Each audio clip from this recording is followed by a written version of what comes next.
It's a legacy of trust, serving Micronesia since 1938. Matson, celebrating 25 years of commitment to Guam, Micronesia, and the CNMI. Cars Plus Hyundai, home of the Kona electric vehicle, an electric heart with an SUV soul. Test drive yours today at Cars Plus. McDonald's of Guam, I'm Loving It, and King's Restaurant, serving your local breakfast, lunch, and dinner favorites for over 45 years.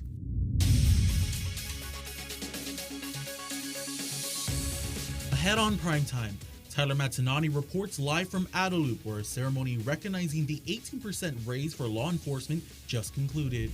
Plus, a congressional hearing held considers giving Chamorros an advantage with federal contracts.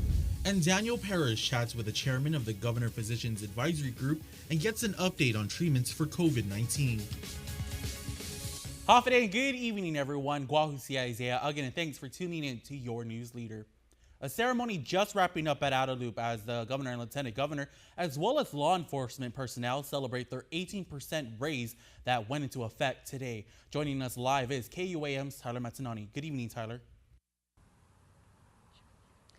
Isaiah, the raise was made possible through an executive order that was signed just last month. Through an executive order that was just signed last month, giving an 18% pay raise to all law enforcement across the board. This was made possible through American Rescue Plan funds. Now, I just want to reiterate some of the governor's speech that she gave just now. She says, today our law enforcement officers are seeing the reflection of their value, service, and sacrifice in their paychecks. Now, joining me, we have Director of Communications, Crystal Pacas San Agustin. Crystal, thank you so much. Obviously, it's a huge day for the men and women of law enforcement. And one thing that we do want to definitely highlight is that this is well-earned, well-deserved. And one issue that we are just wondering is that because this is coming from American Rescue Plan funds, this is federal money, it's temporary, what is going to be done to ensure that this pay will be sustained for our men and women in law enforcement? Of course, we're going to continue working with our partners in the Guam legislature to be able to sustain these levels. This is not the first time we're doing this. This administration has also implemented the nurses' pay structure that we did last year, and of course, they're frontliners in the COVID-19 response. The fiscal year budget ahead also includes that. So again, we'll be partnering with our partners at the legislature to ensure that the funding remains there, to ensure that we're able to retain, to recruit our valued law enforcement personnel to keep Guam safe. Of course, you heard it from Officer Mendiola. Officer Mendiola talked about her struggles, wanting to be a police officer, thinking about leaving the force for U.S. Customs, and ultimately really being satisfied where she was, and that this incentive, this pay, was incentive to stay. Absolutely. And one thing I also did want to bring up too, because it is something that the chief of police has said, that law enforcement officers, or GPD specifically, they have a high turnover rate. Many of them tend to go for higher pays. The lieutenant governor even saying, these guys put their lives on the line, and before this pay raise, they were only getting paid $11 an hour.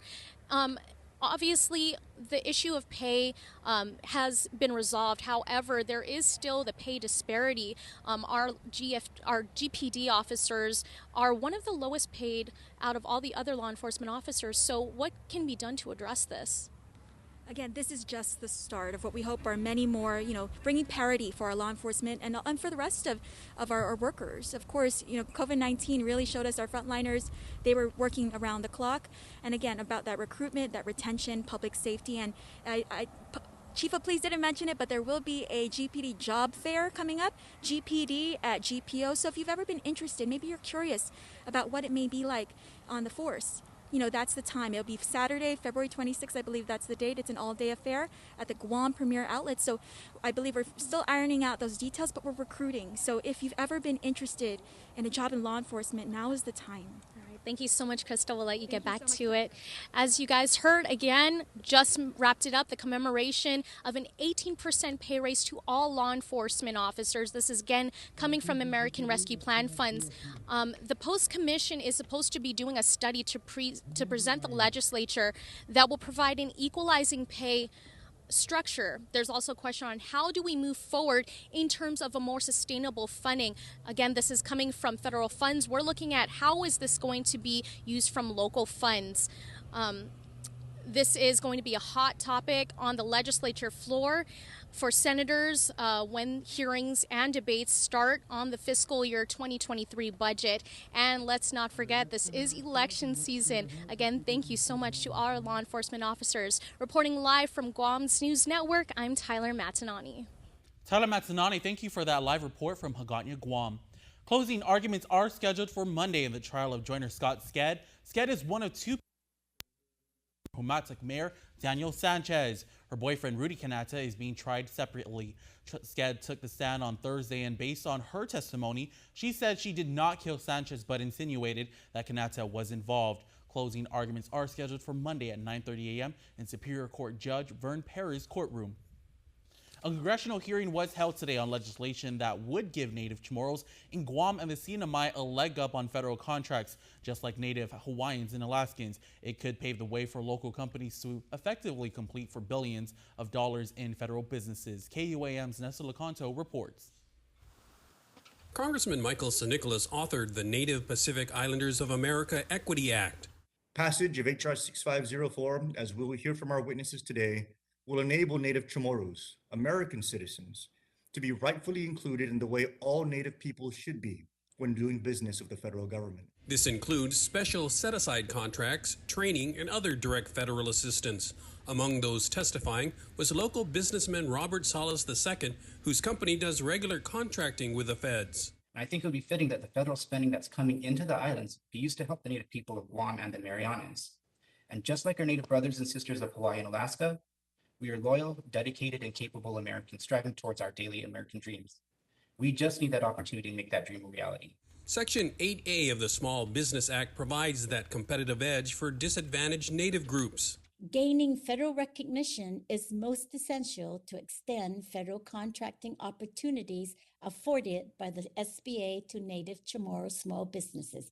First, though, the bill requires the governor to establish a Chamorro genealogy database, which she has committed to. But some congressmen raised questions about the definition of Native Chamorro. It's described in the bill as those people who became U.S. citizens on Guam by virtue of the 1950 Organic Act and their descendants. Guam's three top leaders at the hearing sought to explain. There are going to be some people that are not really racially Chamorro that would meet that definition.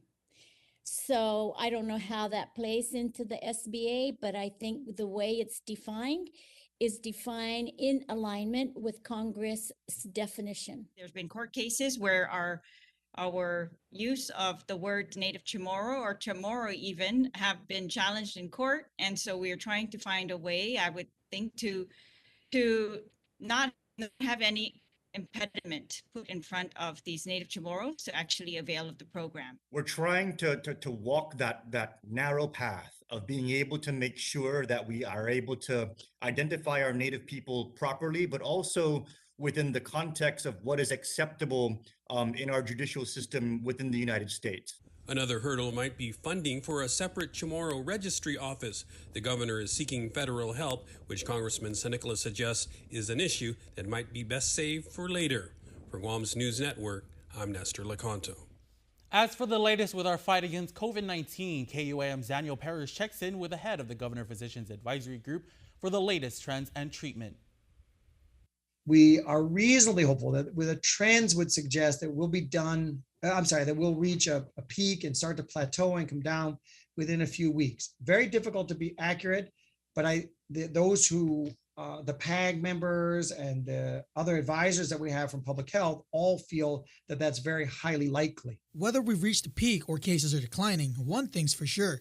We're still in a surge, and with a highly transmissible BA.2 on Guam, it could be prolonged.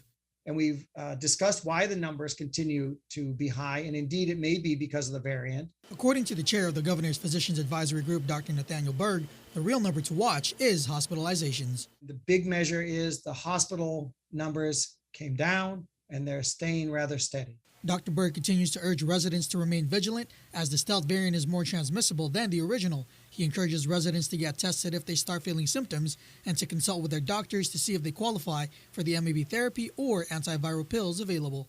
Sotrovimab is through an infusion and is for treatment of non-hospitalized patients who don't require supplemental oxygen and are at high risk to progress to more severe symptoms. This treatment is available at GRMC, GMH, GRC, and at the Manilao Senior Citizens Center. Another treatment alternative is molnupiravir, which is administered through pills. This treatment is for mild to moderate COVID-19 symptoms in adults who are at risk for hospitalizations or death. This is available at Megadrug, ExpressMed, or Superdrug. Paxlovid is also an oral therapeutic. It is for mild to moderate COVID-19 in adults and children 12 and older weighing at least 88 pounds who are at high risk to be hospitalized. Paxlovid is available at Megadrug, ExpressMed, and Superdrug. And finally, there's Evusheld, which is administered by injection. Unlike the other treatments, you cannot be infected with COVID-19 or have a known recent exposure. This particular treatment is for residents 12 and older weighing at least 88 pounds. It is for immunocompromised individuals, such as cancer patients and those who cannot get vaccinated for medical reasons. Evusheld is available at GRMC, FHP, the Cancer Center of Guam, and Public Health's Northern Region Community Health Center. All treatments require a referral from a doctor. Daniel Perez reporting for KUAM News. Operation Homebound continued today. As we reported, teams from Public Health and the National Guard were deployed to seek out Guam's most vulnerable populations to get them vaccinated, tested, and assessed for the health issues. As of Thursday, February 17th, 143 residents were assessed, 56 were vaccinated, and 8 were tested.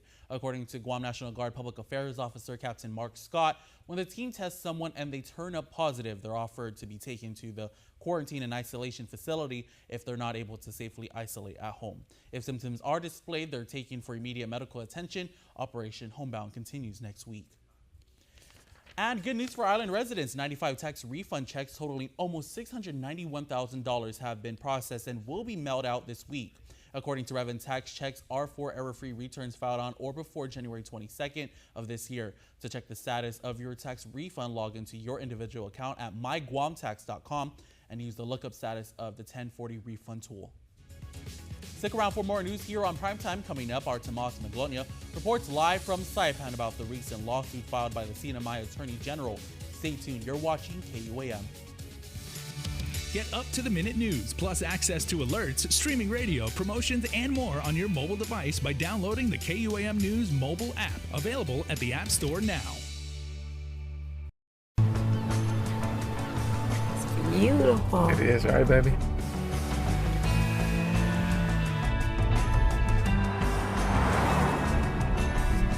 Dad, isn't that where we usually stop for gas? It's where we used to stop, but not anymore. But isn't that the place with the milkshakes? Okay, all right, let's go. Get it out, kids. Take your adventure further in the first ever Santa Fe Hybrid. Don't need a work break, keep the smile on your face. The moments you can't replace, and I'll be around. Whoa, you can count on me. You can count on me for life. Wherever life takes you, we're always here for you. Calvo's Insurance. Count on us for life.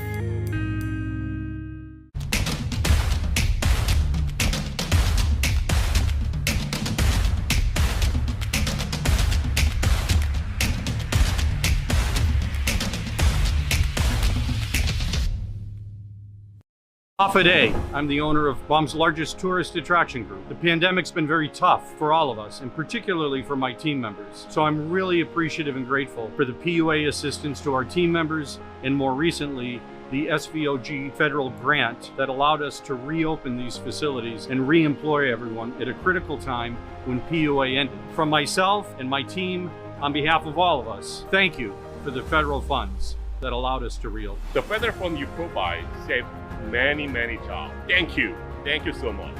We employ about 35 technicians for our shows. Thank you for the federal funds that kept us going. Thank you for helping with the federal funds. Thank you for the federal funds. Thank you for helping to save our jobs. Thank you for the federal funds. This ad was paid for with official funds from the office of Congressman Michael F. Q. Let us know what's up on our KUAM News WhatsApp tip line at 671-727-0094. Share information about what's happening in your town, on Guam or the CNMI, and what you want us to know. Reach us on WhatsApp at 671-727-0094. Welcome back to your news leader. Over the CNMI, KUAM's Tomas Maglotnya is live outside of the CNMI governor's office in Capitol Hill with the latest developments regarding the Attorney General suing cabinet officials over overtime payment that could be illegal. Good evening, Tomas. Good evening, Isaiah. Yes, I'm standing outside of the governor's office and the attorney general's office as AG Edward Manabusan says that his lawsuit against the DPS commissioner Robert Guerrero for alleged overtime pay, illegal overtime pay, I should say, alleged illegal overtime pay, is only the beginning for his office. We got a chance to interview him one-on-one as he left the legislature the other day after meeting with lawmakers about Governor Torres's House contempt charges as well. Here's more. Last week, CNMI Attorney General Edward Manabusan sued Department of Public Safety Chief Robert Guerrero over alleged illegal overtime pay in 2018.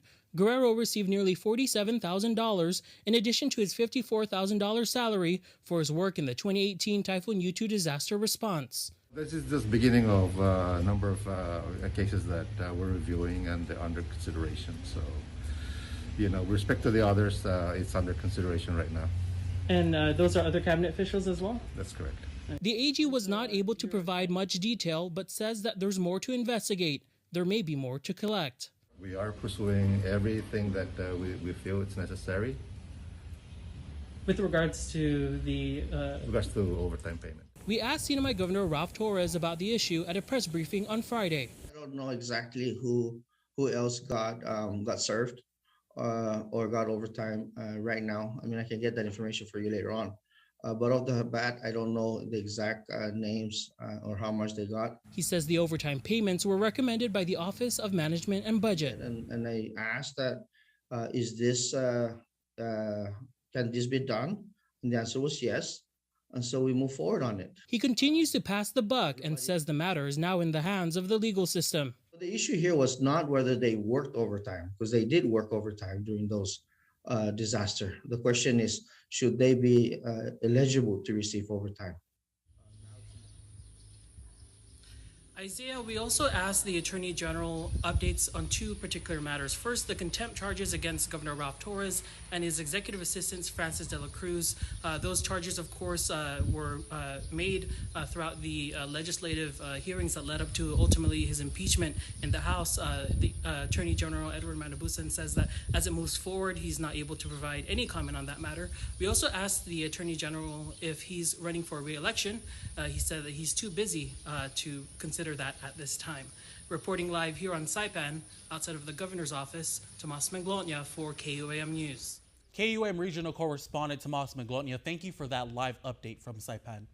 As the Senate continues to draft rules for the impeachment trial of CNMI Governor Ralph Torres, he says he's assembled his legal team for the proceedings. He'll have two private attorneys paid for by himself, Viola Apihu and Anthony Uggan. He'll also have two additional attorneys paid for by the government, his current counsel Gail Burnbridge and DC-based lawyer Ross Garber. At least 6 of 9 senators would need to vote to convict and remove Torres from office. The House has yet to raise its panel of impeachment managers, essentially prosecutors in the Senate trial.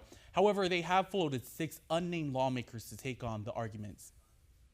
Shifting gears back to Guam, the Guam legislature moved quickly today during the first day of session to pass a resolution supporting the Native Pacific Islanders American Equity Act. The measure was sponsored by Speaker Therese Serlahi and co-sponsored by all other senators.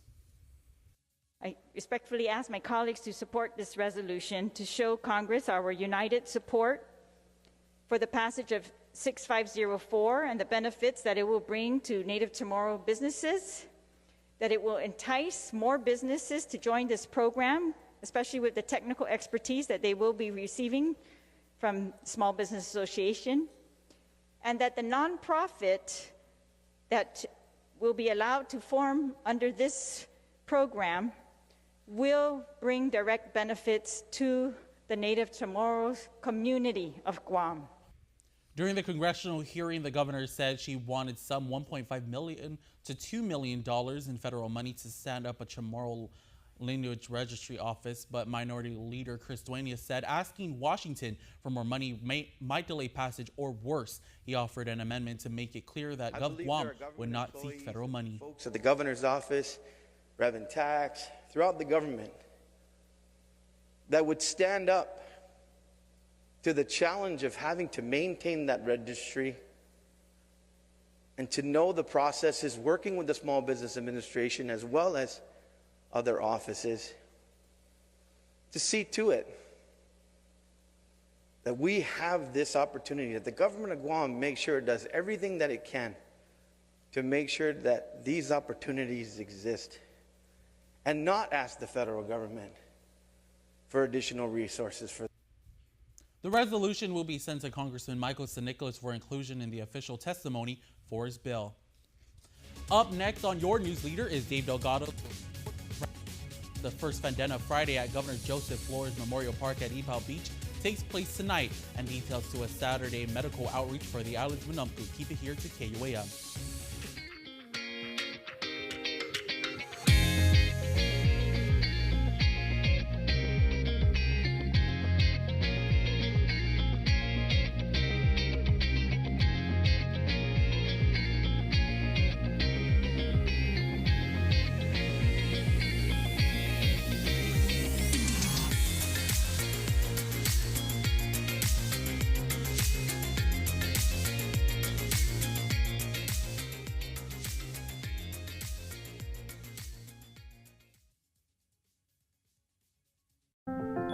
We all start somewhere.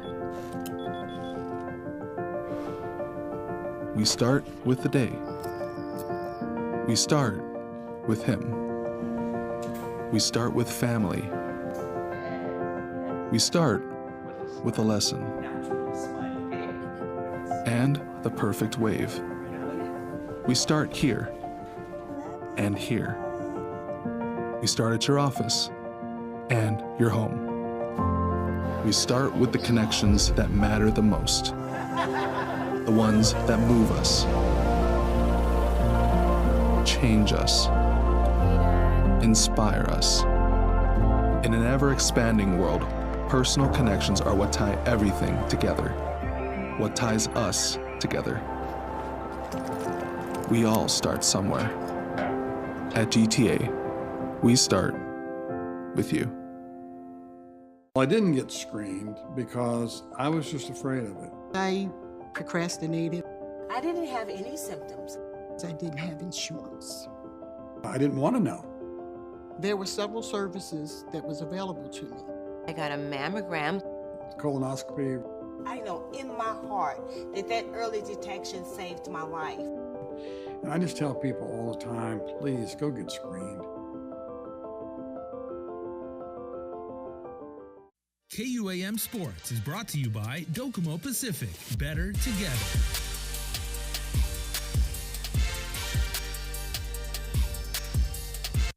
UOG returns to baseball after 20 years. The UOG Tritons Invitational kicks off Friday, February 25th at the Paseo Stadium. Participating teams include UOG, Junior Nationals, Dodgers, and Amigos. Opening ceremonies start at 6:30, followed by the game at 7 p.m. In bowling news, Aaron Elliott and Corey Granillo bagged the February King and Prince tilt held at Central Lanes. Elliott defeated San Nicolas in the final frames of their matchup. Granillo got the win over Rudy Palaganis to successfully defend his monthly title. 23 players and 6 reserve players were selected to train as part of the U14 national team. The Guam Football Association's 3-day tryout had over 50 players registered for the selection event. Players selected will be training 3 times per week at the GFA. The U14 boys national team is part of the GFA men's program, which also includes the U17 boys national team, U20 men's national team, and the Matau.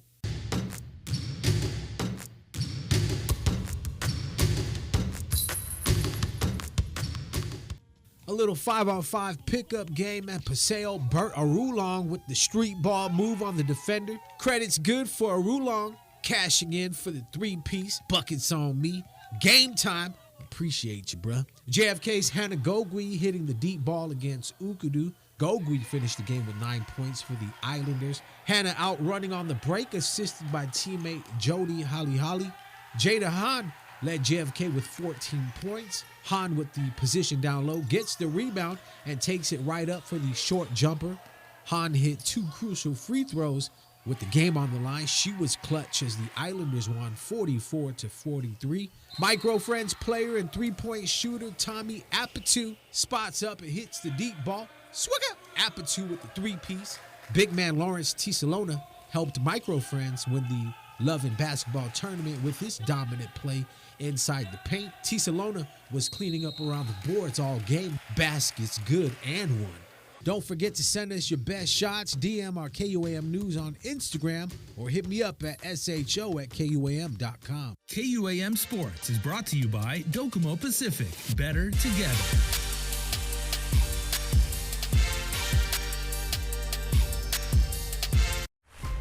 Building on the past, we at Docomo Pacific Business believe in helping businesses move forward and together, changing the way we get things done to make you and your company reach your highest potential. Trust in our commitment to bring you the best solutions for all your business goals. We are Docomo Pacific Business. Let's work better together.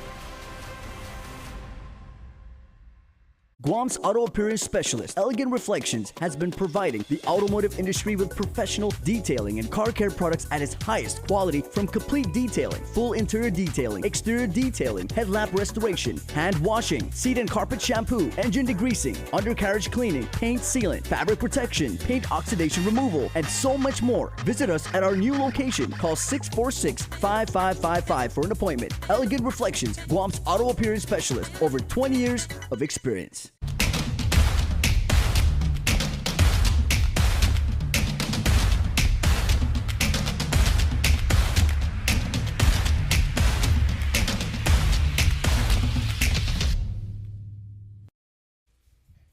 Welcome back to Primetime. The health concerns that come with aging can take a toll. That's why it's important to have yearly check-ins with your doctor and plan for the future. KUAM's Tyler Matanani has details on a free clinic happening this weekend dedicated to serving our island elders. Good health is good wealth. This weekend, the island's senior citizens will have an opportunity to get their health checked at no cost. The Todu Foundation, along with the Guam Micronesia Geriatrics Workforce Enhancement Program under the University of Guam School of Health, will be hosting a medical outreach clinic on Saturday from 8 a.m. to noon at Our Lady of Lourdes Church Social Hall in Jigo. Dr. Dolores Lee. We wanted to be able to offer, blood sugar screening, as well as blood pressure screening. Additionally, we also have myself, as well as a couple of other practitioners who are going to be doing physical exams for seniors. The outreach will also include information on healthy aging and dementia, as well as activities to help maintain mobility. Additionally, we have some community partners who are going to be joining us. So we have the Division of Senior Citizens from the Guam Public Health and Social Services. We have the Guam Marianas Lions Club, who are going to be helping with vision exams, as well as giving out glasses, as long as we have supplies. The Elder Justice Center under the Public Defender's Office will also be there to raise awareness and knowledge toward advanced care planning. I think that the COVID-19 pandemic has really brought forward just how important this is. Many families were not able to have the opportunity, to speak with their loved ones about what they would want, right? Many patients had to receive very advanced care in terms of, ICU level care, ventilation, and other support. The clinic will be on Saturday, February 19th from 8 a.m. to noon at Our Lady of Lourdes Social Hall in Jigo. Reporting for Guam's News Network, I'm Tyler Matanani. There's still no administrative officer to oversee KEPCO and Samsung ENC America Inc.'s appeal to Guam EPA's notice of violation. It was in July of last year, and NOV was issued to the company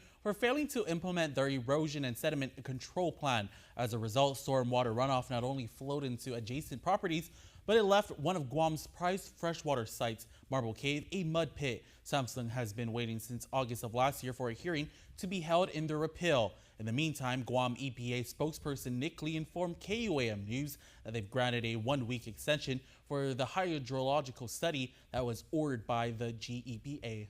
The study is meant to determine if the basins are going to be adequate enough to handle the property stormwater runoff, including water that might be infiltrating from outside of the sites. Guam EPA will conduct an assessment once the study is completed and determine whether any other modifications to the site need to be done. In a separate matter, the Attorney General continues to seek legal action against Samsung and KEPCO, alleging the company was well aware of the dangers of failing to implement the approved sediment and erosion control plan. Trial is set for November 30th of this year. The first ever Donna Friday is happening right now at the Governor Joseph Flores Memorial Park in Ipoh and started at 5 p.m. Food trucks are on site to serve delicious meals for you and the family to enjoy together while taking a stroll around the beach and park. To kick off the event, John Ray Uggan will be there with his Carabao giving rides for everybody. There's still time to check it out, so head on over. And over 93 Mount Carmel Middle School students participated at its annual business fair this morning. It aims to help middle school students become young entrepreneurs and to think about the costs associated with starting a business by challenging them to create a business plan and promote their product or service at their yearly fair. We spoke with 8th grader Tiana Mae Uggan, who won the competition. My business is to deliver items to inmates in Department of Corrections. At first, I was thinking of doing an online grocery store, but my dad was talking to me about how the inmates' family members just have a really hard time looking for things that meet DOC standards, and he works there, you know. And I felt inspired to help out the family members. There's a little sample here. Yeah. It has some tea, some noodles, some popcorn. The ultimate goal is to help young entrepreneurs recognize applications for their education from an earlier age and make the most of their middle school classes. And before we close out the news tonight, our latest round of the birthday shoutouts from the Cold Stone Creamery Birthday Club. All right, guys, end of the work week. It is Friday. That is my day because I get to read birthdays, and happy birthday to Madeline Borja. Lynn, hey, Hoffa, it's your birthday today, and happy blessed birthday to my loving wife for life. From all the kids and the family, we love you, and we pray God blessings over you. That's a wonderful shout out. Good job to Lynn's family. We wish Lynn a very happy birthday. And Fuji Flores, happy birthday to you, Fuji. This is coming from Shanice, Kainoa, Malia, Kioki, and the family, and they also say we love you. So, Fuji and Lynn, today's your day. We're glad to have you as part of our island family, and we wish the both of you and your families the best island weekend ever. Happy birthday to you both. And it's that time of the week where we announce the winner of a yummy Cold Stone Creamery cake.